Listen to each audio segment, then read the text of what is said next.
দমকল বিভাগের তরফ থেকে সাধারণ মানুষকে সুষ্ঠু পরিষেবা দিতে এবং এই পরিষেবা যাতে হাতের নাগালের মধ্যেই পাওয়া যায় তারই উদ্যোগ হয়েছে বা তারই উদ্যোগ নিয়েছে দমকল বিভাগ। রাজ্যের ডিজি দমকল বিভাগের ডিজি সঞ্জয় মুখোপাধ্যায় দুর্গাপুরে এসে এমন কথাই জানালেন যে এবারে উঁচু আবাসন করার জন্য বা ঘরের পারমিশন থেকে শুরু করে শপিং মল বা বিভিন্ন রকম রেস্তোরাঁ সব কিছুর জন্য যে দমকলের পারমিশন নিতে হতো তার জন্য মাসের পর মাস লেগে যেত। এই কারণে রাজ ঠেকানোর জন্য আমরা পদক্ষেপ নিয়েছি। আমাদের কমিটি যখন বসেন, যেরকম আজকে আমাদের কমিটি বসেছেন এই দুর্গাপুর শহরে, এই কমিটিতে কোন কোন ফাইল দেখা হবে সেটা আগাম আমরা নাগরিকদের জানিয়ে দিই।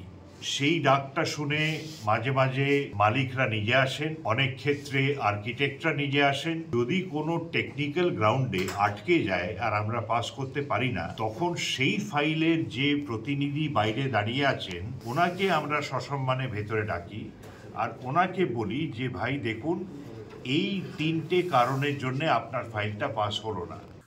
এটা খুবই সাধুবাদযোগ্য।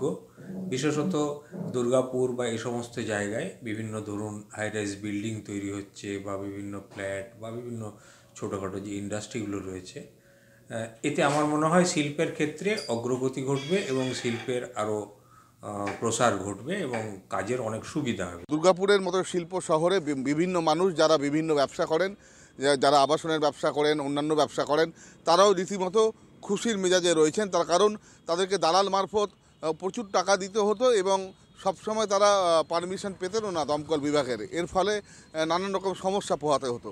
সেই সমস্যা এবার মিটল। যে কোনো বিষয়ে দমকলের পারমিশন পেতে গেলে 30 দিন মাত্র সময় লাগবে, এমনটাই জানিয়েছেন দমকল বিভাগ। আমার শহর দুর্গাপুর থেকে সঞ্জীব সুই, কলকাতা টিভি।